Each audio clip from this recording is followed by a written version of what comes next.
introduceren. Ik ben Justine Pardoen, ik maak Ouders Online al sinds 1996. Dat is een website voor ouders. Ik ben van tevoren vanochtend nog gefilmd door Editie NL. Heeft iemand het mogelijk gezien vanavond op de tv, om 6:00? Dat ging over de nieuwe Furby. Heb je dat al gehoord? Furby 2.0 is geïntroduceerd. Weet je nog wat dat was, Furby? Ja. En deze kan je met een app eten geven. En die Furby staat dan via internet en nou ja, je wilt eigenlijk niet weten waar ze de kinderen allemaal op staan. En daar mocht ik iets over zeggen. Nou, wat vond u van de avond? Ik vond het in het begin wel heel erg chaotisch, maar uiteindelijk heb ik er toch wel heel veel aan gehad aan de presentatie. En het heeft ook wel bepaalde inzichten gegeven. Van hoe ga ik met mijn kind over bepaalde dingen praten eigenlijk.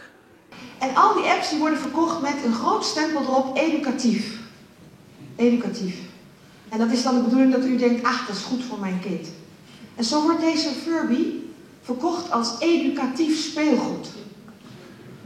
8 jaar geleden, toen deed het Instituut voor Verslavingsonderzoek voor het eerst onderzoek naar internetverslaving. En toen kwamen ze met een norm van, als je meer dan 6 uur per week internet, dan ben je verslaafd. Dus wat hebben we nu te pakken? Wat was de boodschap die je vooral wou geven aan de mensen, aan de ouders? Vanavond was mijn boodschap vooral aan ouders dat ze moeten begrijpen dat ze ertoe doen. Dat het heel belangrijk is om met kinderen te praten over media-ervaringen. Wat maken ze mee? Wat vinden ze daarvan? En worden ze daardoor geïnspireerd of juist geïrriteerd? Of wat doet het met je? En die bewustzijn is heel belangrijk om vervolgens de beslissing te kunnen nemen van als ik een bepaald doel heb, dan wil ik dat zo bereiken. Of überhaupt, welk doel heb ik eigenlijk? En iets willen is heel prettig. Als je weet wat je wil, dan voel je je al een stuk gelukkiger.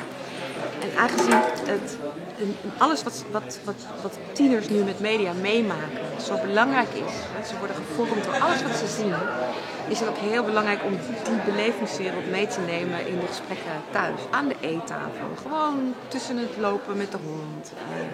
Alles wat ze meemaken en ervaren en zien, moet je commentariëren, bevragen, zodat ze gaan nadenken over, wat doet dat met je en wat vind ik daarvan. Stel echte vragen. Ik heb het benoemd als echte vragen. En wat is een echte vraag? Dat is niet een controlevraag of ze huiswerk wel hebben geleerd, cijfer erop. Nee.